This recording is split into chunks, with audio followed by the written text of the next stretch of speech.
Sa bawat henerasyon, may isang player na tinuturing na chosen one. At ngayong 2025 NBA Draft, ang pangalan nyon ay Cooper Flagg. Official na siyang number 1 overall pick. Isang batang hindi lang may hype, kundi may larong kayang hinggitan ang expectations. Si Cooper Flagg ay isang 6'9 forward mula sa Newport, Maine.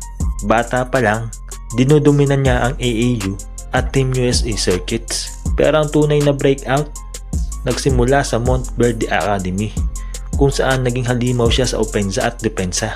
Pagdating niya sa Duke, lalo siyang sumabog.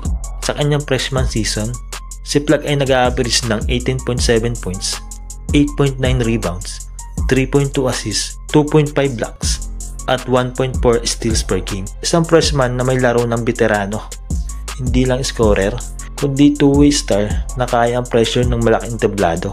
Dinomina din niya ang international sa FIBA Under-17 World Cup kasama ang Team USA. Siya ang defensive anchor at isa sa mga pinaka-consistent na performer. At noong 2022, siya ang kauna-unahan underclassman na nanalo ng USA Basketball Male Athlete of the Year. At ngayong 2025 NBA Draft, number 1 overall pick. Sa height na 6'9", may wingspan, may galaw, may depensa at may killer mentality. Ang opensa parang KD, ang depensa parang Kawhi, ang focus parang Kobe. Siya na ba ang susunod na mukha ng NBA?